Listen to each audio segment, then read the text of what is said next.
বিশ্বনবী বলতেন, ফাতেমা আমার কলিজার টুকরা, যে ফাতেমারে কষ্ট দেয় সে আমারে কষ্ট দেয়, ফাতেমারে আনন্দ দেয় মানে আমি বিশ্বনবীরে আনন্দ দেয়। এই ফাতেমা সব সময় পর্দায় থাকতেন, দিনের বেলা বেরোতেন না, সারাদিনে টয়লেট করতেন একবার, সেটাও করতেন রাত্রে, যাতে দিনের বেলা কেউ তারে না দেখে। কি ব্যালেন্স লাইফ, কি ব্যালেন্স লাইফ! রাতে একবার টয়লেটে যাও মানে কি সারাদিন খাওয়া দাওয়া এরকম ব্যালেন্স করে করতেন। কেউ দেখতে পারে নাই ওনারে কেমন ছিল, কেউই জানতো না। এমন ভাবে চলাফেরা করতো, কোনো পুরুষদের সামনে দিয়ে কখনো যেতেন না।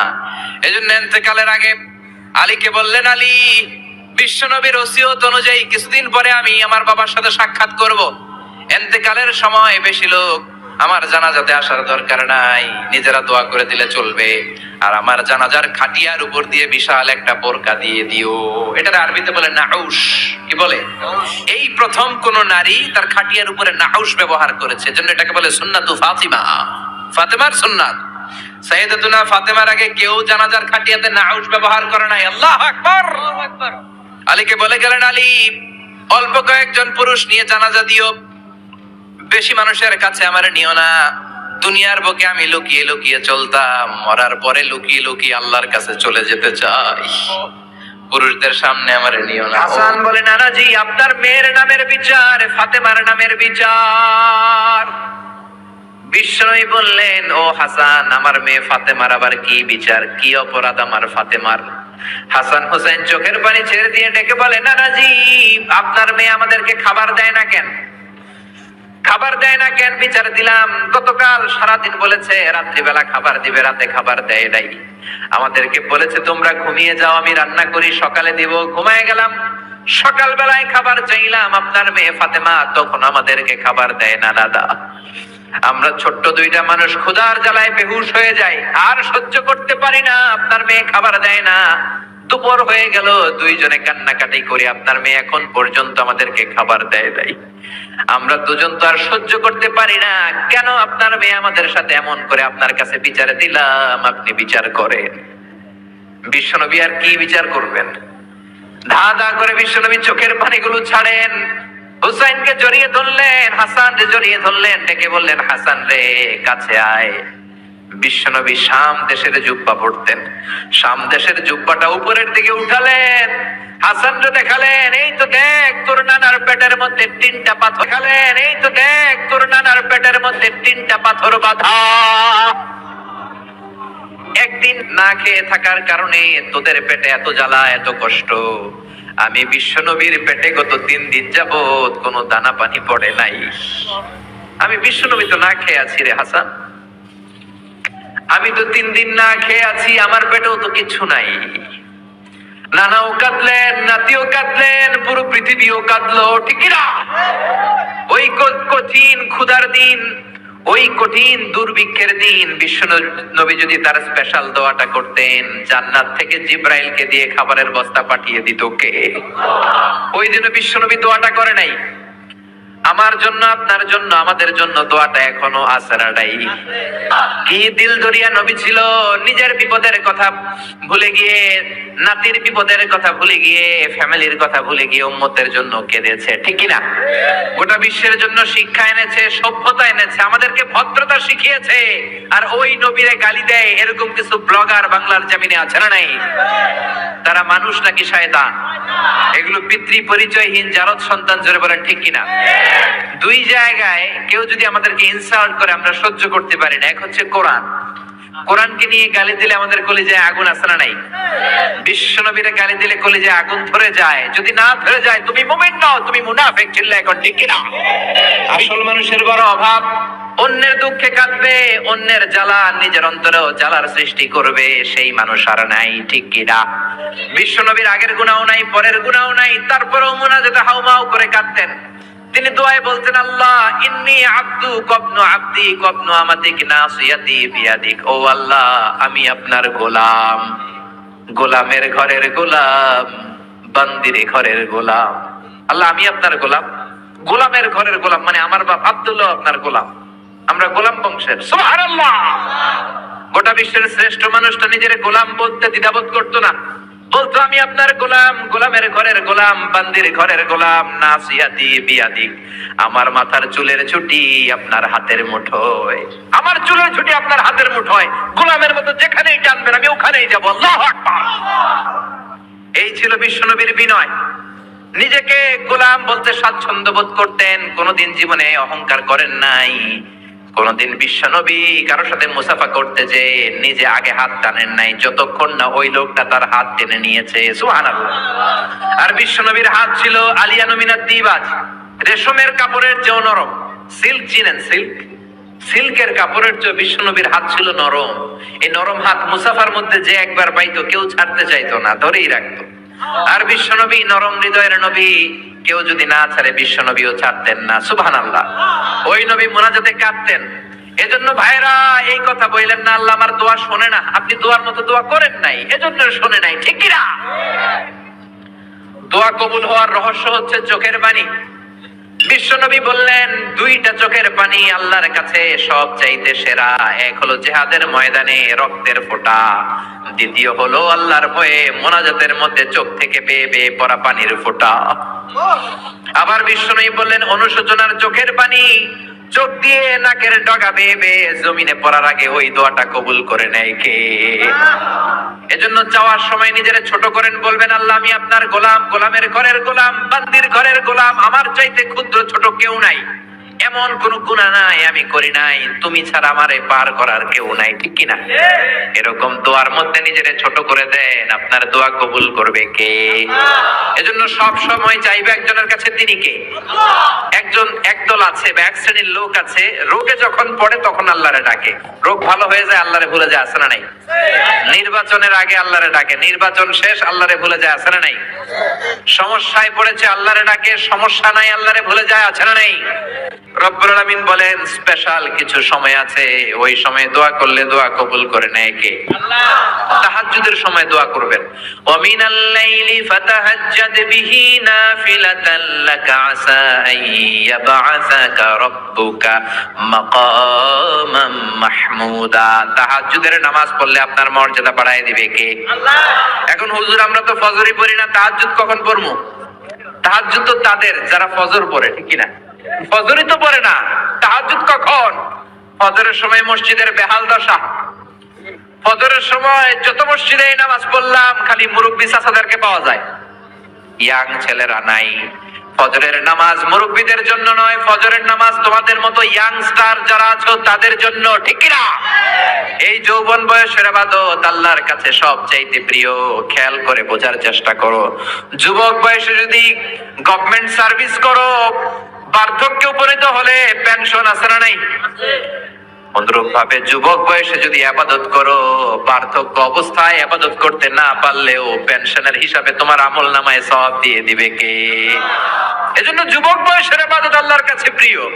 মসজিদ তখন ধরে যখন আর কাজ করার সুযোগ নাই, মসজিদে তখন যায় যখন কেউ চাকরিতে নেয় না, মসজিদে তখন যায় যখন ঘরের কেউ তার সাথে কথা বলতে চায় না, মানে বয়স হয়ে গেছে 70, তখন দাড়ি রাখে, যখন শেভ করতে গেলে হয় গাল কাটবে নয় ব্লেড ভাঙবে, ঠিক না? এজন্য যুবক বয়সে মসজিদে যাও, এখন তোমাদের রক্ত গরম, যা যাও তোমরা তাই করতে পারো। যেই মুরব্বী বাবাদের দাড়িগুলো পাকা হয়ে গিয়েছে তারাও তোমাদের মতো ওই বয়সটা পার করে এসেছে, ঠিক কি না? দুদিনের দুনিয়া, অল্প কয়েকটা বছরের ব্যবধানেই তোমার চুল পাকতে শুরু করবে, তোমার এই রক্ত গরম শরীরটাও ঠান্ডা হয়ে যাবে, তোমার আশেপাশে আর কেউ ঘুরবে না, কেউ তোমারে ডাকবে না, কেউ তোমারে গুনবে না, চিল্লায় বলেন ঠিক কি না? এজন্য কিয়ামতের দিন বিশ্বনবী বলেন বনি আদম 5টা প্রশ্নের উত্তর না দিয়ে কেউ পা নাড়াতে পারবে না। এর মধ্যে একটা প্রশ্ন হলো যৌবন বয়সটা তুমি কেমন কাজে লাগিয়েছো? যৌবন বয়সে কি ইসলামের পক্ষে স্লোগান দিয়েছো নাকি রাম আর বামপন্থীদের দলে গিয়েছো, ঠিক কি না? যৌবন বয়সে কি তাফসীর মাহফিলে গিয়েছো নাকি মমতাজের গানের কনসার্টে গিয়েছো? যৌবন অবস্থায় তুমি কি কোরআনের অর্থ পড়েছো, ইসলামী সাহিত্য পড়েছো নাকি চটি বই পড়েছো, ঠিক কিনা? পাই টু পাই কিয়ামতের দিন জিজ্ঞেস করবে কে? আল্লাহ। চিল্লায় বলেন কে? আল্লাহ। এজন্য তাহাজ্জুদের অভ্যাস করেন, যারা তাহাজ্জুদ পড়ে তাদের চেহারায় একটা আলাদা গ্লেজ আছে, লোকটা কালো হলেও যদি কালো রঙের লোক হয়, একটা গ্লেস আছে। আমার অনেক কালো বন্ধু আছে, আমি মিশরে পড়েছি, students of more than 100 nationalities, we used to study, stay and dwell in the same place. 100টারও বেশি দেশের ছাত্র থাকতাম। আমার অনেক আফ্রিকান বন্ধু ছিল, কুচকুচে কালো, তেলতেলে, কিন্তু কালো হলো চেহারা একটা সৌন্দর্য আছে না নাই? এজন্য কালো মানুষও যদি তাহাজ্জুদ পড়ে চেহারায় নূর বাড়িয়ে দিবে কে? 2 নম্বরে হলো আযান আর ইকামতের মাঝখানে যদি দোয়া করে, ওই দোয়া কবুল করে কে? এটা অনেকে জানে না।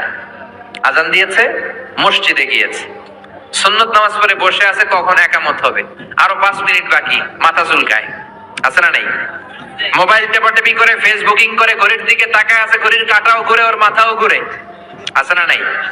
তো বসে থাকবা কেন তুমি? 5 মিনিট সময় আছে, চাইতে হবে কার কাছে? বাজারে যাওয়ার সময় যেমনি আপনি লিস্ট করে নিয়ে যান, এটা লাগবে ওটা লাগবে, মসজিদে যাওয়ার সময় মোবাইলের টুকি নিয়ে যান, কাগজের টুকি নিয়ে যান। আল্লাহ আমার সুন্দরী বউ লাগবে, বউ দাও, দিবে কে? এই বেটা, দিবে কে? নেককার বিবি লাগবে, দিবে কে? গোল্ডেন এ প্লাস পেতে চাই, দিবে কে? উমরা করতে চাই, পাসপোর্টে ভিসা লাগে না, ভিসা করে দিবে কে? দুরারোগ্য ব্যাধি, অনেক ওষুধ খেলাম, অনেক দেশে গেলাম, কোন ডাক্তার ভালো করতে পারে না, কিন্তু ডাক্তারেরও বড় ডাক্তার আছে না নাই? কেউ যেটা পারে না, পারে কে?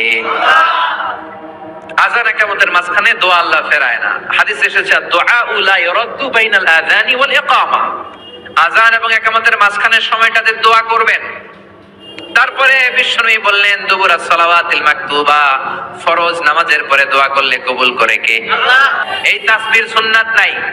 মানুষগুলো এত অস্থির, সালামের পরে কখন বেরোবে, কখন বেরোবে, মনে হয় পাবলিক টয়লেটে ঢুকছে, ঠিক না?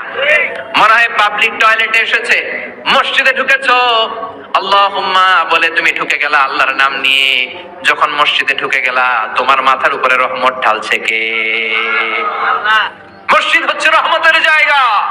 সালাম ফেরানোর পরে তাসবিহ পড়েন, তারপরে আপনি দোয়া করেন। এজন্য সালাম ফেরানোর পরে দোয়া কবুল করে কে? আল্লাহ। এরপরে বিশ্বনবী বললেন ইনদা নুজুলিল মাতার, আকাশ থেকে যখন বৃষ্টি নামে, ওই বৃষ্টি নামার সময় যদি দোয়া করেন, দোয়া কবুল করে কে? আল্লাহ। আর দোয়া লা ইরাদ্দু তাহতাল মাতার, তুফান, ওই বৃষ্টি না, ব্যবসা একটা গরম, এই গরমটাকে দূরে সরিয়ে দেওয়ার জন্য একটা ঝিরিঝিরি বৃষ্টি পড়ে, ওই বৃষ্টির নিচে দাঁড়িয়ে বৃষ্টির পানি নিয়ে দোয়া করলে কবুল করে কে? আল্লাহ। জানেই না মানুষ, ঠিক কি না? বরং বৃষ্টি আসলে গান গাওয়া শুরু করে দেয়, এই বৃষ্টি ভেজা রাতে তুমি চলে যেও না, আছে না নেই? তো চলে যাবো না, কি করবো, থেকে যাবো তোমার সাথে, এগুলো করা যাবে না। বৃষ্টি রহমতের বৃষ্টি, তুমি বৃষ্টি হাতে নিয়ে দোয়া করো। সুন্দরী বউ লাগবে, দিতে পারে একজন, তিনি কে? এজন্য চাইতে হবে একজনের কাছে, তিনি কে? কদরের রাতে দোয়া করলে আল্লাহ কবুল করে, খতমে কোরআনের পরে দোয়া করলে আল্লাহ কবুল করে, হজের মানাসিকুল হজের মধ্যে যে দোয়া করলে কবুল করে, মুসাফির দোয়া করলে কবুল করে, রোজাদার ব্যক্তি দোয়া করলে আল্লাহ কবুল করে, মাজলুম ব্যক্তি দোয়া করলে আল্লাহ কবুল করে। এজন্য বিশ্বনবী বলেছেন ইত্তাকু দাওয়াতাল মাজলুম, মাজলুমের বদদোয়ারে ভয় করো, ফা ইন্না লাইসা বাইনাহু ওয়া বাইনাল্লাহি হিজাব, তার আর তার আল্লাহর মাঝে কোনো পর্দা থাকে না। মাজলুম দোয়া করলেই কবুল, সুবহানাল্লাহ। এরপরে স্পেশাল দোয়া হলো মা বাবার দোয়া, এই দোয়া কোনোদিন ফিরে না, সুবহানাল্লাহ পড়েন। রাজি আছেন মা বাবার কাছে দোয়া চাইতে? রাজি আছেন তো? কোন ঘর আছে যে ঝগড়া হয় না? এরকম কোন ঘর পৃথিবীতে নাই। ঝগড়া হবে, মা বাবার সাথে মিসআন্ডারস্ট্যান্ডিং হবে, হয়ে যেতে পারে 2-4 কথা, কিন্তু ক্ষমা চাইতে হবে, ঠিক কিনা? মা বাবার শুধু দোয়াটাই কবুল নয়, মা বাবার দোয়াও কবুল, বদদোয়াও কবুল। কি আজীব তামাশা! এমন যদি হয়তো দোয়াটা কবুল হয় কিন্তু বদদোয়াটা কবুল হয় না, তাহলে তো বাইসা যেতাম, ঠিক কিনা? কিন্তু দোয়াও কবুল, বদদোয়া। আমাদের সবচাইতে বড় পীর হবে আমার বাবা, সবচাইতে বড় পীর হলো আমার মা, সবচাইতে বেশি আমরা যার কাছে দোয়া চাইতে যাব তিনি হলেন আমার বাবা, তিনি আমার মা। চিল্লায় বলেন ঠিক কিনা? বিশ্বনবী মক্কা থেকে মদিনায় হিজরতের আগে মদিনায় 2টা গোত্র ছিল, এই গোত্রের মধ্যে 120 বছর ধরে মারামারি। কয় বছর? কেউ এই মারামারিটা বন্ধ করতে পারে না। গোত্র 2টার নাম হচ্ছে আউস আর খাজরাজ। আউস খাজরাজের মারামারি, বাবা মরে যাওয়ার সময় ছেলের ওসিয়ত করা যায়, নসিহত করা যায়, বাবারে আমারে কোপাইছে, তুইও কোপাবি। ওই বলে আবার নাতিরে কয় আমারে মারছে তুইও মারবি। তো বংশ পরিক্রমায় মারামারি চলতেই থাকে, কেউ আর থামাইতে পারে না। বিশ্বনবী মক্কা থেকে মদিনায় হিজরত করতে এসে মদিনায় বাসাবাড়ি করে 7 দিনের মাথায় 120 বছরের মারামারি থামায় দিলেন।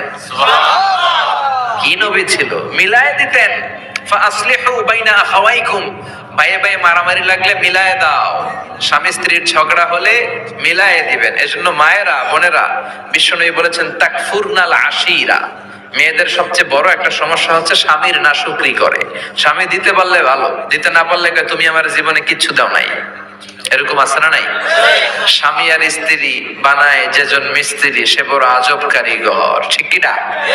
এজন্য এই সম্পর্কটা সাইয়েদনা আদম আর হাওয়া থেকে শুরু হয়েছে। কিয়ামত পর্যন্ত স্বামী আর স্ত্রীর এই সম্পর্কের মাধ্যমে গোটা বিশ্বটারে জারি রেখে দিয়েছে কে? তো এই জন্য নারীদের জন্য জান্নাতে যাওয়া সহজ, তারা যদি কিছু প্রসিডিউর মেনটেন করে। বিশ্বনবী বললেন কোন নারী যদি 4টা কাজ করে ওই নারীর জন্য 8টা জান্নাতের দরজা খুলে দিবে কে? আল মারআতু ইযা সাল্লাত খামসাহা সামাত শাহরাহা আতাআত বা'লাহা হাফিজাত ফুরুজাহা ফালতাদখুল মিন আইয়ি আবওয়াবিল জান্নাতি শাআত। মায়েরা ভালো করে শুনেন, যে নারী 5 ওয়াক্ত সালাত পড়বে, রমাদানের রোজা রাখবে, স্বামীর আনুগত্য করবে, লজ্জাস্থানের হেফাজত করবে, এই 4টা কাজ করলে আল্লাহ তাআলা তার জন্য 8টা জান্নাতের দরজা খুলে দিবেন। এজন্য বিশ্বনবীও কালেকশন করতেন। তো বিশ্বনবী বললেন মহিলারা বেশি বেশি দান করো। এই কথা শোনার পরে মহিলারা দান করা শুরু করলো। কেউ নাকের ফুল, কেউ কানের দুল, কেউ হাতের বালা, কেউ পায়ের নূপুর, কেউ গলার চেইন বিশ্বনবীর হাতে জিহাদের জন্য দান করতে শুরু করলেন। বিশ্বনবীর হাত কয়টা? একটা বলে 2টা। তো 2 হাতে বিশ্বনবী আর কয়টা নেবেন? আর নিতে পারে না। বেলালরে বললেন বেলাল তোমার চাদরটা নিয়ে আস। বেলাল এরকম চাদর নিয়ে তুললেন। বিশ্বনবী কালেকশনের ওয়াজ শুরু করলেন আর বেলাল কালেকশনের সব জিনিসপত্র গুছাতে লাগলো। কোন সুবহানাল্লাহ। এজন্য কালেকশন করাটাও সুন্নাত, তবে ওটা একটা লিমিটেশনের মধ্যে, একটা সৌন্দর্যের মধ্য দিয়ে। কিছু কিছু মাদ্রাসার ছেলে মেয়েদেরকে চাল ওঠানোর জন্য বাড়ি বাড়ি পাঠায়, আছে না নাই? এদের ছোটবেলা থেকে মানসিকতাগুলো নষ্ট করে দেওয়া হয়। কেমন করে অন্যের কাছে হাত পাতবে এটা শেখানো হয়। ইসলাম বলে আল ইয়াদুল উলিয়া খায়রুম মিন আল ইয়াদিস সুফলা, উপরের হাত নিচের হাতের চেয়ে উত্তম। যে দেয় আর যে নেয় তাদের মধ্যে সেরা যে দেয়। চিল্লায় কোন ঠিক কি না? আবার ইসলাম বলে দেওয়ার সময়ও ভারসাম্য করে দিবা, দেওয়ার সময় কিপটামি করা যাবে না, আবার ঘরে যা আছে সবও দিয়ে দেওয়া যাবে না, ঠিক কি না? বিশ্বনবীর গায়ে একবার একটা জুব্বা, কয়টা? এক ভিক্ষুক এসে বলে নবী আমার জুব্বা নাই, আমার জুব্বা দেন। দয়ার নবী মায়ের নবী নিজের জুব্বাটা খুলে দিয়ে ওই ভিক্ষুকের হাতে তুলে দিলেন। এখন নবীর গায়ে কোনো জুব্বা নাই। বিশ্বনবী এখন ঘর থেকে বেরোতে পারে না। সাহাবারা এসে ঘরে নক করে, বিশ্বনবী বেরোতে পারে না। আল্লাহ আয়াত নাযিল করলেন ওয়াল্লাযীনা ইযা আনফাকু লাম ইউসরিফু ওয়া লাম ইয়াকতুরু ওয়া কানা বাইনা যালিকা কওয়ামা। মুমিন বান্দাদের গুণাবলী যখন দান করে কিপটামি করবে না, আবার অপচয়ও করবে না। এই আয়াত দিয়ে আল্লাহ বুঝাতে চাইলেন, নবীরে ধমক দিলেন, ও নবী 2টা জামা থাকলে একটা দিতেন, 3টা থাকলে একটা দিতেন, একটা যখন ছিল এটা দিলেন কেন? এখন নিজে পড়বেন কি? সুবহানাল্লাহ করবেন না? ইসলাম তো ব্যালেন্সড রে ভাই, ইসলাম ভারসাম্যপূর্ণ। ইসলামের সব বিধানগুলো আপনার সাথে স্যুট করবে, ম্যাচ করবে, এটা জীবন ঘনিষ্ঠ। ইসলামে এমন কোন বিধান দেয়া হয় নাই যেটা আপনার খারাপ লাগবে। অন্যান্য সব ধর্মের প্রতি শ্রদ্ধা রেখেই বলি, আমার ইসলাম যে আহকাম আমাদেরকে দিয়েছে এরকম বিধান কোন ধর্মের ভেতরে নাই। চিল্লা এখন ঠিক কিনা? এরপরে কোরআন পাহাড়ের ব্যাপারে বলেছে ওয়াজআলনাল জিবালা আওতাদা, আমি পাহাড়গুলোরে পেরেকের মতো জমিনে ঢুকিয়ে দিয়েছি। সুবহানাল্লাহ। তাহলে পাহাড়কে আল্লাহ তাআলা পেরেকের সাথে তুলনা করলেন। কিসের সাথে? পেরেক চিনেন? সবাই চিনেন? মাতোয়াইলে আছে পেরেক। কি করে পেরেক দিয়ে? কাঠের ভিতরে ঢুকে না, দেয়ালে ঢুকে। তাহলে আল্লাহ পাহাড়গুলোরে বললেন পেরেক। আচ্ছা, পেরেক যখন আমরা কাঠের ভিতরে ঢুকাই, পুরো পেরেকটা কাঠের ভিতরে ঢুকে যায়, উপরে শুধু কি থাকে? মাথাটা থাকে, ঠিক কিনা? তার মানে আমরা যে পাহাড় দেখতে পাচ্ছি এটা পাহাড়ের মাথা। পুরো পেরেক যেমনি কাঠের ভিতরে, পুরো পাহাড়টা আছে মাটির ভিতরে। চিল্লায় পড়ি আল্লাহু আকবার। জমিনে আমরা দৃশ্যমান এই পৃথিবীতে খালি চোখে যে পাহাড় দেখতে পাই এটা আসল পাহাড় না, এটা পাহাড়ের মাথা। যেমনি পেরেক যখন কাঠের ভিতরে ঢুকে দেই, পুরো পেরেকটা কাঠের ভিতরে ঢুকে যায় কি যায় না? পেরেক নিয়ে যখন আমি হাতুড়ি দিয়ে মারলাম, পুরো পেরেকটা কই যায়? কাঠের ভিতরে, তাই না? তার মানে খালি চোখে যে পাহাড় দেখি, এটা পেরেকের মাথা যেমনি একটু দেখা যায়, এটা পাহাড়ের মাথা। আসল পাহাড় মাটির ভেতরে, উপরে যদ্দূর দেখা যায় তার কমসে কম 10 গুণ পাহাড় মাটির ভিতরে রেখে দিয়েছে কে? আবার আল্লাহ বললেন, ওয়ামিনাল জিবালি জুদাদুম বীদুন ওয়া হুমরুম মুখতালিফুন আলওয়ানুহা ওয়া গরাবিবু সুদ। পাহাড়ের মধ্যে কোন পাহাড় আমি বানিয়েছি ধবধবে শুভ্র সাদা, কোন পাহাড় আমি বানিয়েছি রক্তিম লাল, কোন পাহাড় আমি বানিয়েছি কুচকুচে কালো। 3 কালারের পাহাড়। কয় কালারের? মৌলিক ভাবে ধবধবে শুভ্র সাদা পাহাড়, অথবা রক্তিম লাল পাহাড়, অথবা কুচকুচে কালো পাহাড়। আপনি পৃথিবীর পাহাড়গুলো নিয়ে যদি গবেষণা করেন, বিভিন্ন রঙের পাহাড় আপনি দেখবেন। আমি তো পৃথিবীর অনেক জায়গায় পাহাড় দেখেছি। মিশরে আমি তুর পাহাড়ের চূড়ায় উঠেছি। ওখানে যেখানে মুসা আলাইহিস সালামের কাছে আল্লাহ নূরের তাজাল্লি দিয়ে ফোকাস করেছেন, পাহাড়টার নাম তুর পাহাড়। 2 বার আমি উঠেছি এটার চূড়ায়। উঠতে আমার অনেক কষ্ট হয়েছে। ওখানে উঠে ফজরের সালাত পড়ে আমি খেয়াল করে দেখলাম তুর পাহাড়ের আশেপাশের পাহাড়গুলো কোনোটা খয়েরি, কোনোটা কালো, কোনোটা লাল, কোনোটা ধূসর। আল্লাহু আকবার। এক এক পাহাড়কে এক এক রং দিয়ে তৈরি করলো কে? পৃথিবীতে চায়না নামে একটা দেশ আছে না? চায়না একটা শহর আছে গানজু, কি নাম? আজকে যে গুগল করবা, the Gansu city located in China, চায়নাতে অবস্থিত গানজু শহরে একটা পাহাড় আছে। এই পাহাড়ের নাম রেইনবো মাউন্টেন। কি নাম? মানে রংধনুর পাহাড়। রংধনুর কয় রং? সবাই কন, আরো জোরে। 7 রং না? আমরা ছোটবেলায় মুখস্থ করতাম, বেনিয়া সহকলা, বেনিয়া সহকলা। এই 7 রঙের পাহাড় ওখানে দেখা যায়। এক জায়গায় 7 রঙের পাহাড়। সুবহানাল্লাহ কইতে পারলেন না? মজা করে বানালো কে? সুনানে তিরমিজি আর মুস্তাদরাকে হাকিম, মুসনাদে আহমদ ইবনে হাম্বলের হাদিস। আল্লাহ যখন পৃথিবী বানালেন, এই পৃথিবীটা ঘোরার পাশাপাশি কাঁপাকাঁপি শুরু করে দিল। এই পৃথিবীর কাঁপাকাঁপি বন্ধ করার জন্য রব্বুল আলামিন পৃথিবীর মধ্যে পাহাড় কেটে দিলে। 7টা tectonic plate, 7 tectonic plate spreads the mountain range enough। 7টা টেকটনিক প্লেট আল্লাহ দিলেন। পৃথিবী সৃষ্টি করার পরে পৃথিবী কাঁপে। আল্লাহ পাথর দিয়ে পেরেক মারলেন, পৃথিবী আর কাঁপে না। সুবহানাল্লাহ করো। ফেরেশতারা দেখে তো অবাক। ফেরেশতারা বলে, আল্লাহ পাহাড়ের এত শক্তি, পাহাড় কেটে দিলেন, পৃথিবীতে আর পৃথিবী কাঁপে না। হাল মিন খালকিকা আশাদ্দু মিনাল জিবাল। আল্লাহ আপনার সৃষ্টির মধ্যে পাহাড়ের চেয়ে শক্তিশালী কি কিছু আছে? আল্লাহ বললেন, না আছে। আল হাদিদ, লোহা। লোহা পাহাড়ের চেয়ে শক্তিশালী, কারণ লোহা পাহাড়ে মারলে পাহাড় ভেঙে যায়, ঠিক কিনা? ফেরেশতারা আরো অবাক, লোহা এত শক্তিশালী। হাল মিন খালকিকা আশাদ্দু মিনাল হাদিদ। আল্লাহ, তাহলে লোহার চেয়ে শক্তিশালী মনে হয় কিছু নাই, আছে? আল্লাহ বললেন, না আছে। আন্নার, আগুন, কারণ আগুনের মধ্যে লোহা ফেলে দিলে লোহা গলে যায়, ঠিক কিনা? ফেরেশতারা তো আরো অবাক। ফেরেশতারা বলে, তাই নাকি? আগুন এত শক্তিশালী, তো হাল মিন খালকিকা আশাদ্দু মিনান নার। আল্লাহ আপনার সৃষ্টিতে আগুনের চেয়ে শক্তিশালী কিছু আছে? আল্লাহ বলে, আছে। আলমা, পানি, কারণ আগুনের মধ্যে পানি ঢাললে আগুন পাওয়া যায়। ফেরেশতারা তো এবার আরো অবাক, পানি এত শক্তিশালী, ওই পানি গট গট গট গট করে আমরা খাই। নবী আমার যেটা খেতে বলেছেন, এটা খেলে আমাদেরকে সুস্বাস্থ্য দান করবে কে? তার মানে প্রাণীবিদ্যায় আমরা কোরআন থেকে যে তথ্য পেয়েছি, এই তথ্যের সাথে বিজ্ঞানের তথ্যের মিল আছে না নাই? কোনো অমিল আছে? কিন্তু বিজ্ঞান যদি কোনো অমিল খুঁজে পাওয়া যায়, বিজ্ঞানী বাবাজিদের কি করতে হবে? কি করতে হবে? They have to wait unless they get their final discoveries, the latest and modern invention. তাদের নতুন ইনভেনশন যতক্ষণ না আসে বসে থাকতে হবে, কারণ তোমাদের কথা ফাইনাল না। বিজ্ঞানের সবচেয়ে বড় থিওরি যে বিজ্ঞানের কোন থিওরি ফাইনাল না। আর কোরআনের সবচেয়ে বড় থিওরি, কোরআন যাই বলেছে তাই মনে থাকবে।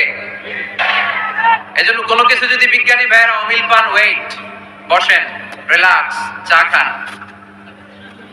ঠান্ডা মাথায় চিন্তা করেন, আরো গবেষণা করেন, যে এটা অমিল পাইছেন, গবেষণা বেশি বেশি করলে ওইটা অমিল পেয়ে যাবে, ঠিক কিনা? আল্লাহু লা ইলাহা ইল্লাহু। আল্লাহ বললেন আয়াতুল কুরসির প্রথম কথা হলো আমি হলাম আল্লাহ, আমি ছাড়া কোনো ইলাহ নাই আছে?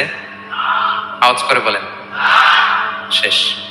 2 নম্বর কথা হলো আমি হলাম আল হাইয়ুল কাইয়ুম, শাশ্বত চিরঞ্জীব। আমি মহাবিশ্বের সকল সৃষ্টির ধারক বাহক। আল হাইয়ুল কাইয়ুম পড়েন, আল হাইয়ুল কাইয়ুম, আল হাইয়ুল কাইয়ুম। আমি হচ্ছি শাশ্বত চিরঞ্জীব। 2 নম্বর কথা, আল হাইয়ু মানে যে কোনোদিন মরে না। আপনিও তো মরবেন না, তাই না? হ্যাঁ, মরবেন।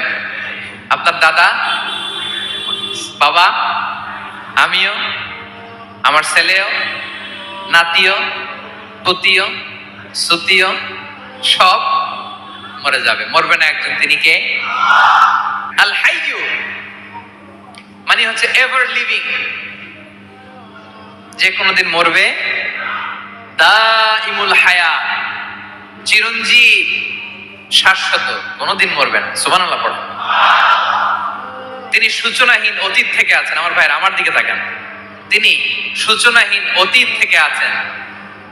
তিনি শেষহীন সীমাহীন ভবিষ্যৎ পর্যন্ত থাকবেন। অনেকে বলে কবে থেকে? তিনি সূচনাহীন অতীত থেকে, যে অতীতের সূচনা নাই। তিনি কবে পর্যন্ত থাকবেন? সীমাহীন শেষহীন ভবিষ্যৎ পর্যন্ত থাকবেন। তিনি হচ্ছেন আল হাই। এ দুনিয়ার সব মরে যাবে, সব মরে যাবে, মরবে না শুধু একজন সত্তা। তিনি কে? আল্লাহ বলেন কুল্লু মান আলাইহা ফান ওয়া ইয়াবকা ওয়াজহু রাব্বিকা যুল জালালি ওয়াল ইকরাম। এই মহাবিশ্বে যা আছে সব ফান হয়ে যাবে, নিঃশেষ হয়ে যাবে, শেষ হয়ে যাবে, মৃত্যুবরণ করবে, একমাত্র কেবলমাত্র আল্লাহ রাব্বুল আলামিন ছাড়া। এজন্য তিনি হচ্ছেন আল হাই। আল হাই চিরঞ্জীব, চিরকাল তিনি বেঁচে থাকবেন। আমাদের মৃত্যুর জন্য আল্লাহ তাআলা আজরাইল মালাকুল মাউতকে নির্ধারণ করেছেন। মালাকুল মাউতের একদম মৃত্যু হবে। আল্লাহ, যার সিংহার ফুৎকারে পৃথিবী কেঁপে উঠবে, যে ইসরাফিল যে মুহূর্তে বাতু বাহাতে এখানে আমি তাফসীর করছি, ঠিক এই মুহূর্তে ইসরাফিল ফেরেশতা সিংহাটা 2 ঠোঁটের মাঝখানে রেখে আরশের দিকে তাকিয়ে আছে। কখন আল্লাহ অর্ডার দিবে ফুৎকার দাও, আল্লাহ বলবে ফুৎকার দাও, 1 সেকেন্ড চোখের পলক যাতে দেরি না হয়, মুখে নিয়ে তাকায় আছে, 1 সেকেন্ড যাতে দেরি না হয়। ওই ইসরাফিলেরও মৃত্যু হবে, কেউ থাকবে না, থাকবে শুধু একজন সত্তা। বলুন তিনি কে? তিনি হলেন আল্লাহ। আল্লাহ বলে আমি হচ্ছি আল হাই, শাশ্বত চিরঞ্জীব। আমি কখনো মরবো না, আমার কোনো লয় নাই, কোনো ক্ষয় নাই। আমি অব্যয়, আমি অক্ষয়, আমার কোনো মৃত্যু নাই। আমি সূচনাহীন অতীত থেকে আছি, আমি শেষহীন ভবিষ্যৎ পর্যন্ত থাকবো। এই জন্য আমি আল্লাহর একটা নাম হলো আল হাই। ক্লিয়ার? আল হাই কারে বলে চিনছেন? যে কোনোদিন, সবাই বলুন, দাইমুল হায়াত, কোনোদিন মরবে না। আল্লাহ বলে আমার 2 নাম্বার আরেকটা নাম আমি বললাম আল কাইয়ুম। আল কাইয়ুম মানে স্বয়ং সম্পূর্ণ, স্বয়ং সম্পূর্ণ, কারো সাহায্য লাগে না। এরকম এদিকে কে কে আছেন? দেখে হাত তোলেন। কারো সাহায্য লাগে না, আছেন? স্বয়ং সম্পূর্ণ এরকম কেউ আছি না? আল্লাহ বলে আসল স্বয়ং সম্পূর্ণ আমি আল্লাহ। কারো কাছে আমি মুখাপেক্ষী নই। গোটা বিশ্বের সবাই আমি আল্লাহর দিকে মুখাপেক্ষী, আমার দিকে ঝুঁকে থাকে, আমার দিকে হাত তুলে কাঁধে ফরিয়াদি। সবগুলো ফকির, সবাই আমার কাছে যায়। আমার আল্লাহ কারো কাছে যাওয়া লাগে নাকি? শুধু নিজেই স্বয়ং সম্পূর্ণ তিনি নয়, তিনি স্বয়ং সম্পূর্ণ বানায়। আমাদেরকে স্বয়ং সম্পূর্ণ বানায় কে? রিজিক দেয় কে? সুস্বাস্থ্য দেয় কে? খ্যাতি দেয় কে? সবকিছু দেওয়ার মালিক আল্লাহ, দুনিয়াটা চালানোর মালিক আল্লাহ। এজন্য তিনি হলেন আল কাইয়ুম। সুবহানাল্লাহ।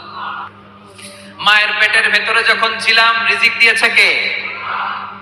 আসার পরে আবার রিজিক দিল কে? সুবহানাল্লাহ। মায়ের পেটে একভাবে দিছে, আমার নাভির সাথে মায়ের জ্বরের কানেকশন, ওইটা দিয়ে 8 মাস 9 মাস। আসার সাথে সাথে মায়ের পেট থেকে বেরোলে ওটা কেটে দেয়া হয়। এবার আমরা কাঁদি, আল্লাহ বলে কেঁদো না, খাওয়ার একটা লাইন ছিল, মায়ের বুকের ভেতরে এখন খাওয়ার 2টা লাইন দিয়ে দিলাম। আল কাইয়ুম, দাইমুল কিয়াম, সব সময় যিনি সব সময় সৃষ্টির কখন কিভাবে কোনটা লাগবে দেওয়ার জন্য যিনি প্রস্তুত, নিজেই স্বয়ং সম্পূর্ণ কেবল নয়, মানুষকে স্বয়ং সম্পূর্ণ বানায়, তিনি হচ্ছেন আল কাইয়ুম। সুবহানাল্লাহ পড়বেন। তাহলে 2 নাম্বার কথা হলো আল হাইয়ুল কাইয়ুম। আল্লাহ হলেন আল হাই, চিরঞ্জীব, আজীবন তিনি বেঁচে থাকবেন, তার কোনো লয় নাই ক্ষয় নাই। আবার তিনি আল কাইয়ুম, স্বয়ং সম্পূর্ণ, গোটা বিশ্বের সব কিছু তিনি রক্ষণাবেক্ষণ করেন, ঠিক কিনা বলেন? বিষ্ণু বলেছেন এই আল হাইয়ুল কাইয়ুম এটা হচ্ছে ইসমে আজম। এটা কি? যে ইসমে আজম দিয়ে দোয়া করলে আল্লাহ দোয়া কবুল করে, আল্লাহর কাছে কিছু চাইলে আল্লাহ দেয়। এক সাহাবী দোয়া করতেছে ইয়া হাইয়ু ইয়া কাইয়ুম, বিশ্বনবী বলে এই সাহাবী তো ইসমে আজম দিয়ে দোয়া করতেছে, তাহলে দোয়ার সময় বলবেন ইয়া হাইয়ু ইয়া কাইয়ুম। পারবেন? বলেন ইয়া হাইয়ু ইয়া কাইয়ুম। আল্লাহর এই দুটো নাম ধরে ধরে আল্লাহরে ডাকবেন, তাইলে ওই দোয়া কবুল। পারা যাবে? বিশ্বনবী দোয়াতে বলতেন ইয়া হাইয়ু ইয়া কাইয়ুম বিরহমাতিকা আস্তাগীথ আসলিহ লি শা'নি কুল্লাহু ওয়া লা তাকিলনি ইলা নাফসি তারফাতা আইন। ও হাইয়ু ওয়া কাইয়ুম, ও শাশ্বত চিরঞ্জীব আল্লাহ, আসলিহ লি শা'নি কুল্লাহ, আমার সব কিছুকে আপনি ফিক্স করে দেন, ঠিক করে দেন। এক পলকের জন্য, এক চোখের পলকের জন্য আমার কোনো কাজ আপনি আমার উপর ছেড়ে দিয়েন না, সব কাজ আমি আপনার কাছে সুপর্দ করে দিলাম। সুবহানাল্লাহ পড়েন। এবার আমাদের মাথায় প্রশ্ন জাগে, আল্লাহ তুমি চিরঞ্জীব, তুমি সব কিছু রক্ষণাবেক্ষণ করো, এত কাজ তুমি করো, এত কিছু তুমি দেখো, তোমার কি ক্লান্তি আসে না? তোমার কি ঘুম আসে না? আল্লাহ তখন বলেন লা তাখুযুহু সিনাতু ওয়ালা নাওম, আমি আল্লাহর চোখে ঘুম নাই, ঘুমের আগে যে তন্দ্রা, সে তন্দ্রাটাও আমি আল্লাহর নাই। নেভার স্লিপ নর স্লাম্বার ওভারটেকস হিম। আল্লাহর ঘুম নাই, ঘুমের আগে যে তন্দ্রা আসে ওইটাও নাই। একটা হচ্ছে গভীর ঘুম, এটার বলে নাও, আরেকটা হলো সিনা, বৈশা আছি গাড়িতে ঝিমাইতেছে, এরকম হয় না? পুরো ঘুমটা এখনো আসে নাই, কিন্তু একটু ঝিমুনি ঝিমুনি ভাব। আল্লাহ বলে ঘুম তো আমি আল্লাহর নাই, ঘুমের আগে যে ঝিমানি আসে ওই ঝিমানিটাও নাই। আল্লাহ ডেকে বলে গোলাম, আমি আল্লাহ যদি ঘুমাই, আমি আল্লাহ যদি তোদের মতো ঝিমাই, ভোর রাতে তুই যখন ঘুমিয়ে থাকবি, তোর হার্ট হৃৎপিণ্ডটাকে সচল রাখবে কে? তোর যখন রিজিকের দরকার তখন তোরে রিজিক দিবে কে? তোর দেহের মধ্যে রক্তের সঞ্চালন করবে কে? ঝর্ণা থেকে পানি নামাবে কে? আকাশ থেকে বৃষ্টি ঢালবে কে? আল্লাহ যদি ঘুমাইতো সব ভেঙে খান খান হয়ে যেত। এখন আমাদের মতো আল্লাহ যদি ঘুমায়, আমার মাঝরাতে কিছু লাগবে, আমি যাবো কার কাছে? উনি তো ঘুমাইতেছে। কথা বলেন। আমার গভীর রাতে কিছু দরকার, তখনও আমার আল্লাহর দয়ার দরকার আছে না নাই? এজন্য আল্লাহ বলেন লা তাখুযুহু সিনাতু ওয়ালা নাওম, আমি আল্লাহর চোখে ঘুম নাই, ঘুমের আগে যে তন্দ্রা আসে তন্দ্রাটাও নাই। সুবহানাল্লাহ। যখন যেটা লাগে সব দেই। আল্লাহু আকবার। কে দিবে? আল্লাহ যদি ঘুমাতো, কে রক্ষণাবেক্ষণ করতো? কেউ ছিল না, কেউ নাই, ভেঙে সব খান খান হয়ে যেত, টুকরো টুকরো হয়ে যেত। আল্লাহু আকবার। এজন্য তিনি ঘুমান না। ঘুমের আগে যে তন্দ্রা আসে সেটাও তার চোখে আসে না। ঘুম এটা দুর্বলতার প্রতীক। ঘুম কি? সবাই বলেন কিসের প্রতীক? আমার আল্লাহ তো দুর্বল। হ্যাঁ, আগে অনেক শক্তি ছিল, এখন নাই। হ্যাঁ, যে ফেরাউনকে এক থাপ্পড় মেরে সাগরে ডুবাইছে, আছে ওই ক্ষমতা আল্লাহ? যে নমরুদকে ল্যাংড়া মশা দিয়ে দুনিয়া থেকে শেষ করে দিয়েছে, ওই আল্লাহর ক্ষমতা আজও আছে না নাই? আজও আছে, আজও আছে। ঘুম হচ্ছে দুর্বলতার প্রতীক। আল্লাহর ঘুম নাই। আল্লাহ যদি ঘুমায়, সূর্যের সাথে চন্দ্র লেগে, একটার সাথে আরেকটা লেগে সব খান খান হয়ে যাবে, ঠিক কিনা বলেন? তাহলে 3 নম্বর কথা হচ্ছে আল্লাহর ঘুমে ধরে না। কি ধরে না? কিন্তু তন্দ্রা ধরে নাকি? ঝিমানি ঝিমানি আসে। ঘুম নাই, ঘুমের আগে যে তন্দ্রা আছে তন্দ্রাও। এরপরে রব্বুল আলামিন বলেন লাহু মা ফিস সামাওয়াতি ওয়া মা ফিল আরদ, আকাশে যা আছে জমিনে যা আছে সব কিছুর একক মালিকানা একজনের, তিনি কে? আওয়াজ করে বলেন আকাশে যা আছে সবকিছুর মালিক কে? তো জমিনে যা আছে এগুলোর মালিক কে? এ দুয়ের মাঝখানে যা আছে এগুলোর মালিক কে? আমার মালিক কে? আপনার মালিক কে? আপনার সন্তানের মালিক কে? আপনার সম্পদের মালিক কে? সব কিছুর মালিক কে? আমরা দুনিয়ার আসল মালিক না, ক্ষণস্থায়ী মালিকানা আমাদের। ক্ষণস্থায়ী আমার আমার আমার বলতে বলতে গলা শুকিয়ে ফেলি। যেই বাড়িতে আমার দাদা পরদাদা ছিল তারা বলতো এটা আমার বাড়ি, আমার দাদা বলতো এটা আমার বাড়ি, আমার বাবা বলছে আমার বাড়ি। এখন আমি এই বাড়িতে থাকি, আমি বলি আমার বাড়ি। আমি মারা গেলে আমার ছেলে বলবে আসলে কে বাড়ি? সে আল্লাহ বললেন লাহু মা ফিস সামাওয়াতি ওয়া মা ফিল আরদ, আকাশে যা আছে জমিনে যা আছে এগুলোর আসল মালিকানা আল্লাহর। আমাদের কাছে সাময়িক সময়ের জন্য দিয়েছে কে? দিয়ে আল্লাহ দেখে, পরীক্ষা করে। কাউকে আল্লাহ সন্তান দিয়ে পরীক্ষা করে, কাউকে না দিয়ে, ঠিক কিনা? কাউকে ধনী বানিয়ে, কাউকে গরিব বানিয়ে, ঠিক কিনা? কাউকে সাদা বানিয়ে, কাউকে কালো বানিয়ে, ঠিক কিনা? কাউকে ক্ষমতাশীল বানিয়ে, কাউকে দরিদ্র বানিয়ে, ঠিক কিনা বলেন? সবটাই যে যে অবস্থায় আছে এটা পরীক্ষা। আল্লাহ দেখে কোন অবস্থায় থেকে আমরা কি করি। কিন্তু আসল মালিকানা কার? ক্ষণস্থায়ী বাড়ির মালিক, ক্ষণস্থায়ী গাড়ির মালিক। বস্তা বস্তা টাকা পেয়ে মনে করবেন এটা মালিক আমি। আজ আছি কাল, আজ মরলে কালকে। আহা, এই তো দুনিয়া। লাহু মা ফিস সামাওয়াতি ওয়া মা ফিল আরদ, যা আছে তিনি মালিক। এজন্য আমার আমার কম বলবেন। আমার আমার সব আমার, সব আমি খাবো, এরকম আসরা নাই, বলা যাবে না। আমরা আসল মালিক না। এই কিছুদিনের জন্য আছি, মুসাফিরি জিন্দিগি, সফরময় জিন্দিগি। আজ আছি কাল নাই, চলে যাব। থাকতে আসি নাই, তাই না? থেকে যাবেন একজন, তিনি কে? তাহলে আকাশ জমিন এ দুয়ের মাঝখানে যা আছে সবকিছুর একক একচ্ছত্র মালিকানা একটা সত্তার। আওয়াজ করে বলুন তিনি কে? ক্লিয়ার। 4 নম্বর কথা শেষ। আল্লাহ বলে সবকিছুর মালিক আমি। 5 নম্বরে আল্লাহ বলেন মান যাল্লাযী ইয়াশফা'ু 'ইনদাহু ইল্লা বিইذনি। কার এত ক্ষমতা, কার এত বড় সাহস আল্লাহর অনুমতি ছাড়া আল্লাহর সামনে দাঁড়িয়ে সুপারিশ করে? কার সাহস এত সুপারিশ করে? মনে করছেন বাবার দরবারে গেছেন, বাবা আপনার সুপারিশ করে জান্নাতে নিবে নাকি? আরে বাবার খবর কি হবে ওটাই তো বাবা জানে না। কথা বলেন। আপনি যে পীরের দরবারে যে সিজদায় পড়ে রইলেন, ওই পীরের অবস্থা কি হবে ওটার কোনো গ্যারান্টি আছে? এই সহজ হিসাবটা বুঝে না। আপনি যেই দরবারে যে মাথা ঘষেন, যেই দরবারে যে সেজদা দেন, যেই দরবারে যে মানত করেন, যেই পীরের পায়ের মধ্যে পড়ে থাকেন, ওই পীরের অবস্থা কি সেটাই তো সে জানে না, ঠিক কিনা? কেউ সুপারিশ করতে পারবে না। তবে হ্যাঁ, আল্লাহ যদি কাউকে দয়া করে অনুমতি দেয় তাহলে করতে পারবে, তাহলে পারবে। সেই কিয়ামতের দিনটা বড্ড ভয়ঙ্কর, কেউ সুপারিশ করার সাহস পাবে না। আরে আমার অবস্থা কি আমি জানি না, আমি আবার কারোর জন্য সুপারিশ করব? কথা বুঝেন নাই? আমার কি হবে আমি জানি, তা আমি আরেকজনের নিয়ে টেনশন করার সুযোগ কোথায়? ইয়া নাফসি ইয়া নাফসি, আল্লাহ আমারে বাঁচাও, আমারে বাঁচাও, আমারে বাঁচাও। কাঁদতে কাঁদতে মানুষ হয়রান হয়ে যাবে, এ নাকি আবার আরেকজনের বাঁচাবে।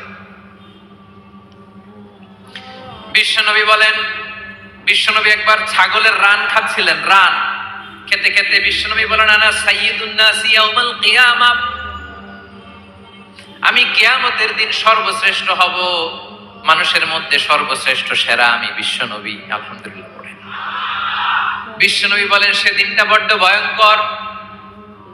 সেদিন কেউ কারো কোনো উপকারে আসবে না, বন্ধু বন্ধুর কাজে আসবে না, স্ত্রী স্বামীর উপকারে আসবে না, স্বামী স্ত্রীর উপকারে আসবে না, পীর সাহেব মুরিদরে বাঁচাতে পারবে না, মুরিদ পীর সাহেবরে বাঁচাতে পারবে না, নেতা কর্মীর পরিচয় দিবে না, কর্মী নেতার পরিচয় দিবে না, ভাই বোনকে চিনবে না, বোন ভাইকে চিনবে না, বাবা তার সন্তানকে চিনবে না, মেয়েকে দেখে মা দৌড়ে দৌড়ে পালাবে। বড্ড ভয়ঙ্কর দিন। বিশ্বনবী বলবেন জমিনটা এখনকার মতো থাকবে না, পুরো জমিনটা সমান হয়ে যাবে, ফ্ল্যাট। এখন তো গোল, তখন ফ্ল্যাট। সবাই এক জমিনের উপরে দাঁড়াবে, সূর্যটা মাথার কাছে চলে আসবে, সূর্যের গরমে মানুষের মাথার মগজ গলে গলে কানের ছিদ্র নাকের ছিদ্র দিয়ে বেয়ে বেয়ে পড়বে। আহ, সবাই হয়রান পেরেশান ক্লান্ত শ্রান্ত, মানুষগুলো বলবে বাঁচার কোনো উপায় নাই। 50,000 বছর মানুষ এরকম দৌড়াবে, চিৎকার করবে, কাঁপবে, বাঁচার কোনো উপায় নাই। সবাই বলবে আহ, আল্লাহ যদি বিচারটা শুরু করতো, যা হবার হবে, আগে বিচার শুরু করতো। বিচারই শুরু হয় না। বিচার শুরু হইতে 50,000 বছর। আল্লাহ 50,000 বছর, 5,000, 15,000 না, 50,000 বছরের যাবে। এই দুনিয়ার বুকে রব্বুল আলামিন সব নবীকে একটা করে দাওয়া মুস্তাজাবা দিয়েছেন, মানে যে দোয়া করলে কবুল হয়ে যায় সাথে সাথেই। দাও বিহা, দুনিয়ার সব নবীরা ওই দোয়াটা দুনিয়ায় করে ফেলেছে। সব নবীকে আল্লাহ একটা করে দোয়া দিয়েছেন, নবী দোয়া করলেই কবুল। সব নবীরা ওই দোয়া করে ফেলেছে দুনিয়াতে। বিশ্ব নবী বলেন আমি করি নাই, আমার ওই স্পেশাল দোয়াটা আমি দুনিয়ার বুকে কঠিন বিপদে পড়েও কোনোদিন করি নাই। আমি আমার স্পেশাল দোয়াটা কিয়ামতের দিন আমার গুনাহগার উম্মতকে সুপারিশের জন্য রেখে দিয়েছি।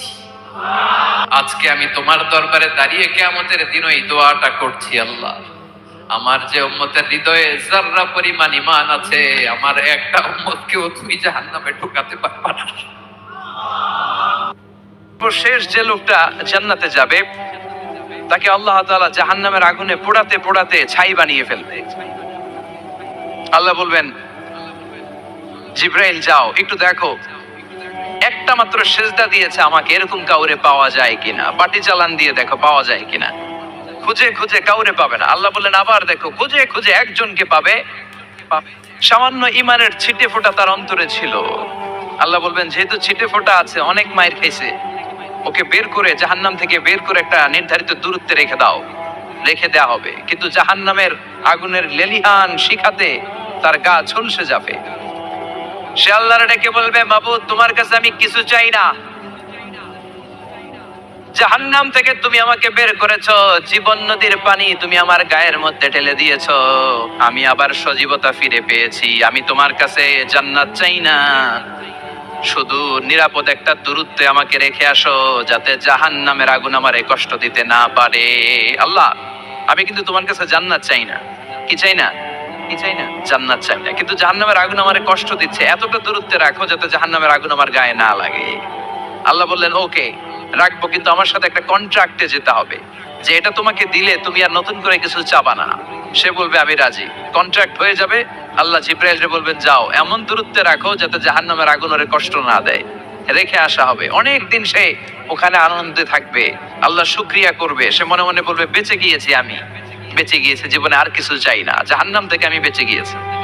অনেকদিন থাকার পরে মনে মনে ভাববে পয়সা তো গেছি, কিন্তু নতুন করে একটু ট্রাই করে দেখি, জাহান্নামের সৌন্দর্যের দৃশ্য একটু চোখ দিয়ে অবলোকন করা যায় কিনা। সে আল্লাহরে ডেকে বলবে আল্লাহ ইনদি সুআল, আমার একটা ফরিয়াদ আছে। কি ফরিয়াদ?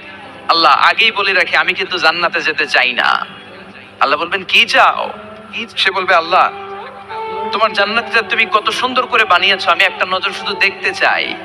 জান্নাতের দরজার সামনে নিয়ে যদি আমারে বসিয়ে রাখো, দ্যাটস ইনাফ, আর কিছু চাই না। আর শুধু জান্নাতের দরজার সামনে। আল্লাহ বললেন তুই না ওয়াদা করেছিস, তুই না চুক্তি করেছিস। সে বলবে আল্লাহ আমারে হতভাগা বানাইয়া তোমার কি লাভ? সুবহানাল্লাহ পড়েন। আমারে তুমি হতভাগা বানিও না। আল্লাহ বলে ঠিক আছে, আবার সিগনেচার কর যে জান্নাতের দরজার সামনে বসিয়ে দিলে আর কিছু চাবি না। সে সিগনেচার করে বলে আমি চাবো না। আল্লাহ বললেন জিব্রাইল বেচারারে ধরে জান্নাতের গেটের সামনে বসায় দে। এবার জান্নাতের গেটের সামনে বসে বসে জান্নাতের সৌন্দর্য দেখা শুরু করবে। সুবহানাল্লাহ। এমন সৌন্দর্য যেটা চোখ দিয়ে কেউ দেখে নাই, কান দিয়ে শোনে নাই। ওই সৌন্দর্য চোখে দেখে, কান দিয়ে আওয়াজ শুনে মাগার ভোগ করতে পারে না। অন্তরে জ্বালা আছে না নাই? এয়ার কন্ডিশনের রুমে ঢুকতে না পারলেও, এয়ার কন্ডিশনের রুমের দরজার বাইরে দাঁড়ালেও এয়ার কন্ডিশনের রুমের একটা ঠান্ডা বাতাস গায়ে লাগে না? কথা বলেন তো। ও যখন জান্নাতের দরজার সামনে দাঁড়াবে, ওর গায়েও এরকম জান্নাতের ঠান্ডা বাতাসের হিমেল ছোঁয়া গাটাকে শীতল করে দিবে। ওই শীতল হয়ে যাওয়ার পরে আর তো সহ্য হবে না, আবার আল্লাহরে ডাকবে। মনে মনে ভাববে আর একটু ট্রাই করি না, দোষ কি, আস্তে আস্তে অনেক দূর তো আগাইছি।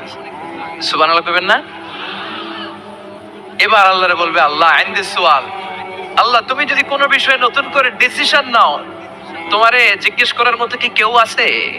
আল্লাহ বলে না, আমি তো সব রাজার বড় রাজা, মহারাজা। আমার উপরে তো কারো কথা চলে না। ওই হতভাগা লোকটা বলবে, আল্লাহ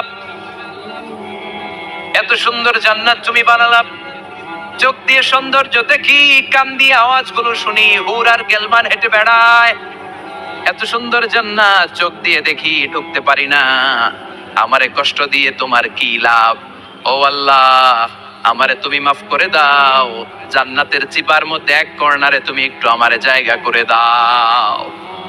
আল্লাহ বলবেন, ওয়াই হাক ইবনা আদম, তোর ধ্বংস হোক হে আদম জাত, মা আগদারাকা, তোর চেয়ে বড় গাদ্দার আমি আমার সৃষ্টিকুলে কাউরে দেখি নাই, কারণ তুই আমার সাথে চুক্তি করিস আর চুক্তি ভঙ্গ করিস।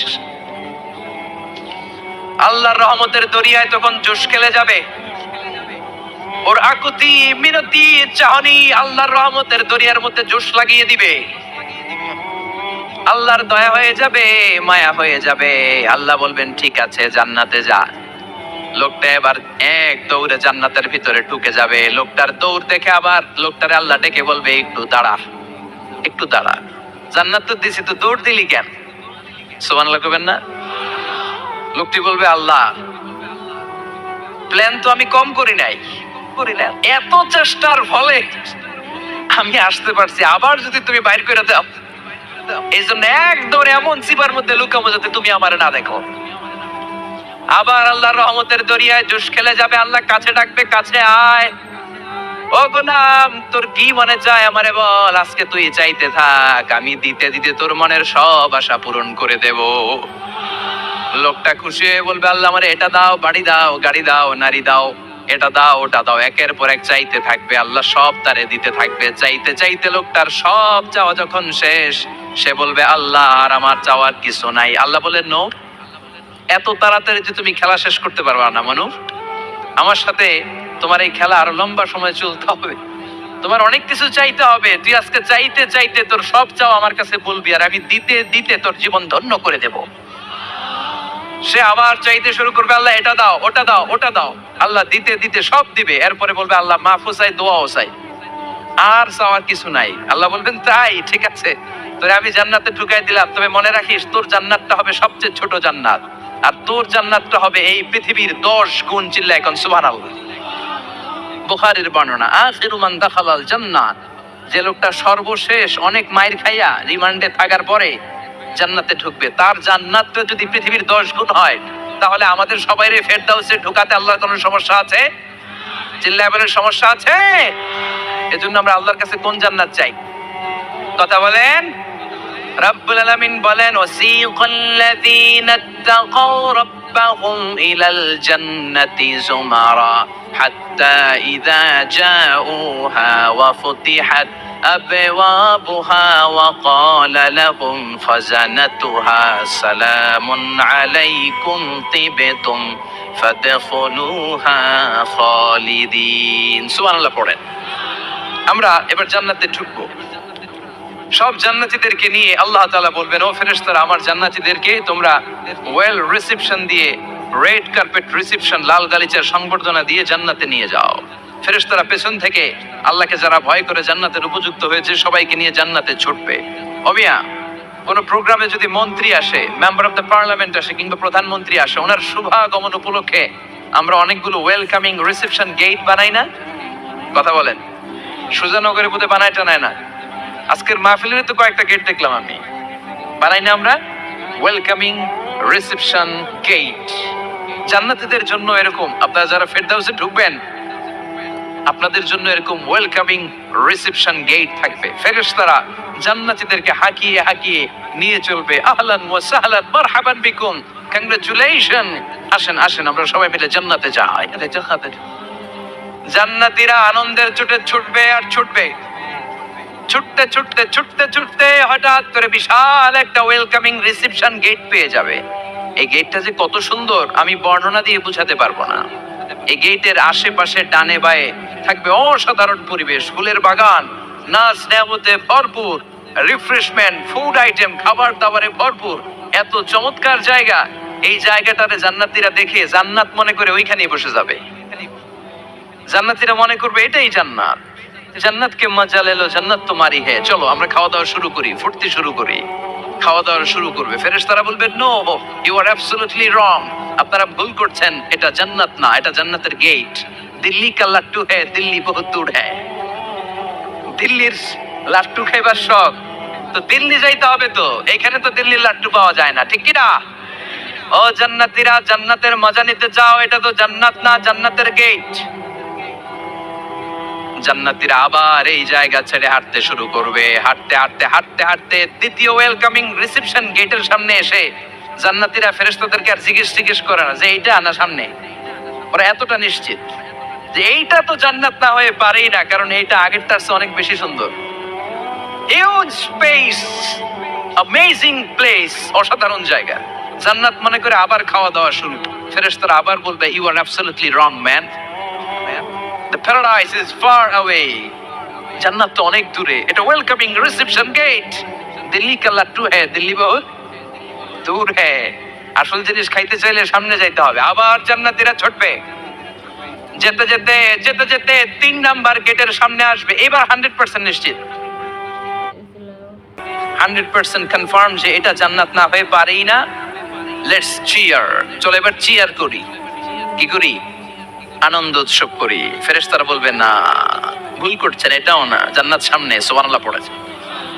3 নাম্বার গেট পেরিয়ে সব জান্নাতীদেরকে নিয়ে ফেরেশতারা আসল জান্নাতের দরজায় আসবে। আসল দরজা, সুবহানাল্লাহ পড়েন। আসল দরজা দিয়ে যখন জান্নাতের ভেতরে জান্নাতীরা ঢুকবে, জান্নাত দেখে তারা অবাক, লাজবাব, থান্ডার, puzzled, surprised, astonished, অবাক করা কাণ্ড। How come? How it's possible? এত সুন্দর নেয়ামতের আলোকচ্ছটা কেমন হতে পারে? সব মানুষগুলো আনন্দের চোটে তাদের মুখ দিয়ে একটা শব্দ বের করবে, শব্দটা হলো আলহামদুলিল্লাহ। তো জান্নাতীরা যখন জান্নাতের দিকে যাবে, ফেরেশতারা হাঁকিয়ে হাঁকিয়ে নিবে, চলেন চলেন জান্নাতে চলেন, কংগ্রেচুলেশন, সুস্বাগতম। তারা যেতে যেতে জান্নাতে ঢোকার পথে যে বড় বড় গেট গুলো থাকবে, এই গেট গুলো পায়। এই গেট গুলো এত সুন্দর, এত মনোরম, এত সুন্দর ডিজাইন করা, এত সুন্দর এগুলো structure, amazing, marvellous, genius, awesome, supercalifragilisticexpialidocious, অসম্ভব ভালো, অসাধারণ ভালো। এক একটা গেট এত বিশাল। এই গেট গুলোর আশেপাশে বিশাল বড় উদ্যান, বিশাল বাগান, বিশাল ফুলের বাগান, বিশাল খাওয়া দাওয়ার ব্যবস্থা। এই সুন্দর দৃশ্য আর চাকচিক্যময় জায়গা দেখে জান্নাতীরা মনে করবে এটাই জান্নাত। জান্নাতীরা এটাই জান্নাত মনে করে এখানেই খাওয়া দাওয়া। দুনিয়া কে মজা লে লো, দুনিয়া তোমারি হ্যায়। জান্নাতীরা বলবে, জান্নাত কে মজা লে লো, জান্নাত তোমারা হ্যায়। জান্নাতীরা বসে ওখানেই খাওয়া দাওয়া শুরু করে দেবে। ফেরেশতারা বলবে, এইটা আমরা। দিল্লি কা লাট্টু হ্যায়, দিল্লি বহুত দূর হ্যায়। দিল্লি লাট্টু খাইতে শখ জাগছে, লাট্টু তো এই জায়গায় না, দিল্লি অনেক দূর, ওইখানে গেলে লাট্টু মিলবে, ঠিক না? ফেরেশতারা বলবে, এটা জান্নাত না, এটা তো জান্নাতের গেট। গেট দেখে পাগল হলেন কেন? এদিকে বেশি খাওয়া দাওয়ার দরকার নাই, জান্নাত অনেক দূরে। দিল্লি কা লাট্টু হ্যায়, দিল্লি বহুত দূর হ্যায়। চলেন চলেন চলেন। জান্নাতেরই কয়, এর চেয়ে সুন্দর, এর চেয়ে সুন্দর জান্নাত ইজ ওয়েটিং ফর আস। এর চেয়ে সুন্দর জান্নাত অপেক্ষা করছে, চলো চলো সেটাতে ঢুকবো। আবার ফেরেশতারা পেছন থেকে হাঁকাতে থাকবে, চলেন চলেন। আবার অনেক লম্বা একটা পথ পাড়ি দেওয়ার পরে দ্বিতীয় গেট। দ্বিতীয় গেট প্রথম গেটের চেয়ে অনেক সুন্দর। ওইটার ডিজাইন, ওইটার কারুকার্য, ওইটার মনোরম পরিবেশ আরো মনোমুগ্ধকর, অসাধারণ। জান্নাতীরা ফেরেশতাদেরকে আর কিছু জিজ্ঞেস না করে ওইখানেও খাওয়া দাওয়া শুরু। ভাবছে এটাই জান্নাত, কারণ এত সুন্দর জায়গা তো জান্নাত না হয়ে পারে না।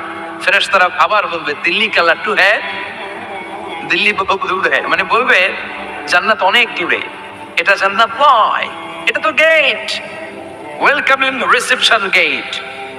জান্নাত অনেক দূরে। জান্নাতীরা আবার ছুটতে শুরু করবে, ছুটতে ছুটতে 3 নাম্বার গেট যে কত বড়, কল্পনার বাইরে। এটা জান্নাতের একেবারে কাছাকাছি। ওই জায়গার সৌন্দর্য, নাজ নেয়ামত দেখে জান্নাতীরা 100% নিশ্চিত হয়ে যাবে যেটা জান্নাত না হয়ে পারে। এটা জান্নাত, কোনো কথা নাই। জান্নাতকে মজা লে লো, জান্নাত তোমারি হ্যায়। মুখ বাস্তি শুরু করে দাও, খাওয়া দাওয়া শুরু করো, পানাহার শুরু করো, বিশ্রাম শুরু করো। দুনিয়াতে অনেক কষ্ট করেছি, দুনিয়াতে দৌড়ের উপর ছিলাম, দুনিয়াতে পুলিশের দৌড়ানি আছে না নাই, র্যাবের দৌড়ানি আছে না নাই। দুনিয়াটা হলো টেনশনের জায়গা, তাই না? বিদ্যুতের বিল দাও, গ্যাসের বিল দাও, বাড়ি হওয়ার টেনশন, মাস শেষে ভাড়া দাও, ভূমিকম্পের আতঙ্ক, যানজটের আতঙ্ক, রাস্তায় দুর্ঘটনার আতঙ্ক আছে না নাই? জান্নাতে টেনশন গুলো আছে? জান্নাতে ভূমিকম্প, তুফান, জলোচ্ছ্বাস, র্যাবের দৌড়ান, পুলিশের দৌড়ান আছে না? তারা মনে করবে এটাই জান্নাত। 3 নাম্বার গেটে তারা নিশ্চিত এটা জান্নাত না হয়ে পারে না। কাউরে কিছু জিজ্ঞা নেই, খাওয়া দাওয়া শুরু। ফেরেশতারা বলবে এটা জান্নাত না, জান্নাত আরো দূরে। সুবহানাল্লাহ।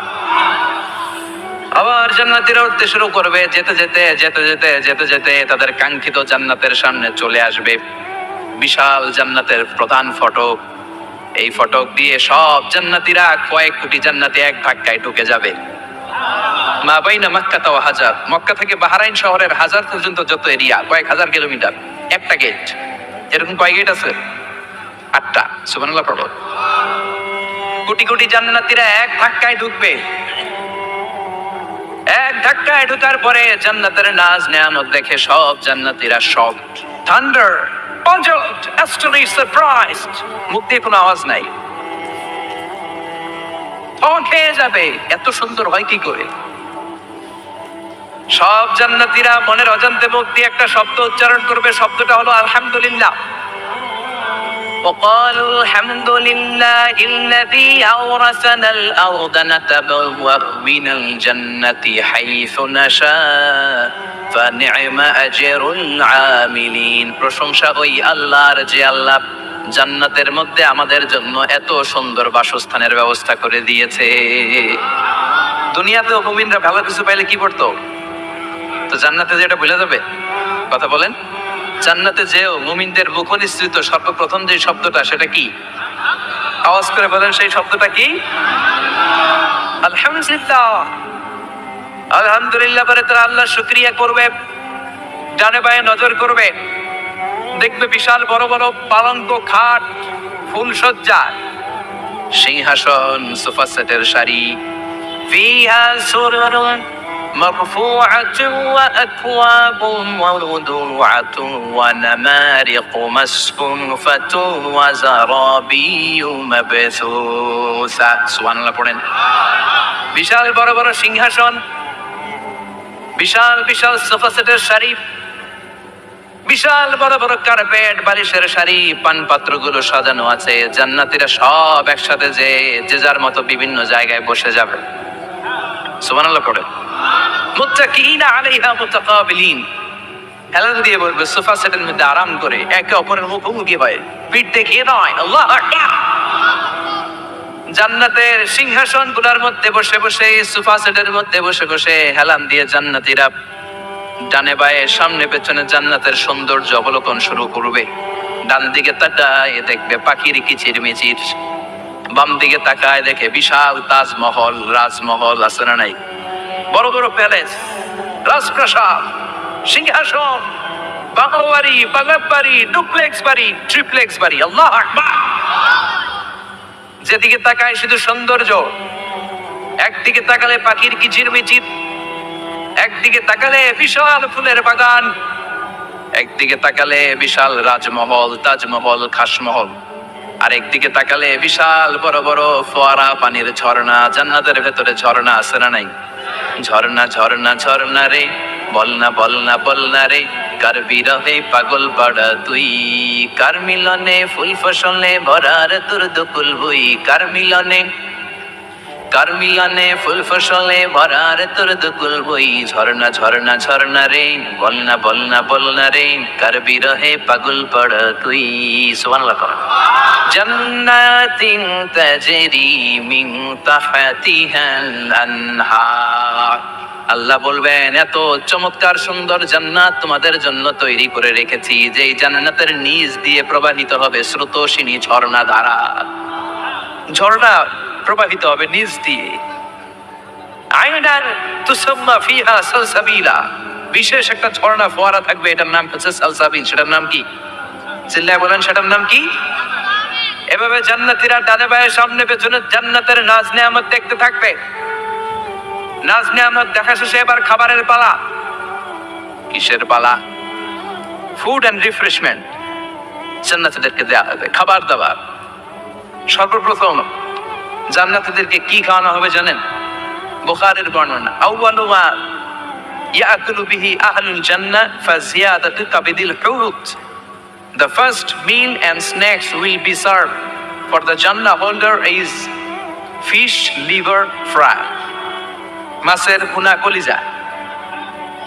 সুবহানাল্লাহ, বাড়িতে গিয়ে কয়ে মাছের ভুনা কলিজা খাবেন? যে ভুনা কলিজার কথা শুনে অনেকের জিহ্বায় পানি চলে আসছে। ফিশ লিভার ফ্রাই ফাজিয়াদাতু কাবিদিল হুত। প্রথম জান্নাতে এটা দেয়া হবে। মাছের ভুনা কলিজা পেয়ে জান্নাতীরা কোপায় ফেলবে, কোপাইয়া কোপা শামসু বানায় দিও। খাইতে খাইতে শেষ। ফেরেশতারা বলবে এত খাইয়েন না, সামনে আরো আছে। সুবহানাল্লাহ কইবেন না? ওয়া লাহামি তাইরিন মিম্মা ইয়াশতাহুন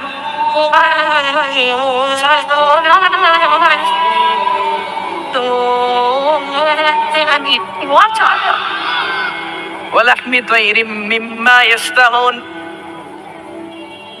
মাছের ভুনা কলিজা দেওয়ার পরে জান্নাতীদের সামনে ট্রেতে করে ফেরেশতারা পাখির ভুনা গোশত নিয়ে আসবে। পাখির ভুনা গোশত খান, খেতে থাকবে। পুকুরুহা দাইম, 24 আওয়ার সার্ভিস। জান্নাতের ভেতরে বিশাল বানকিউট হলের ভেতরে এই পার্টি হবে, লইছে ভোজ, বারবিকিউ ডিনার, বড় বড় পার্টি হবে, খাওয়া দাওয়া শুরু হবে। এবার কলিজা থুইয়া জান্নাতীরা কোপানো শুরু করবে পাখির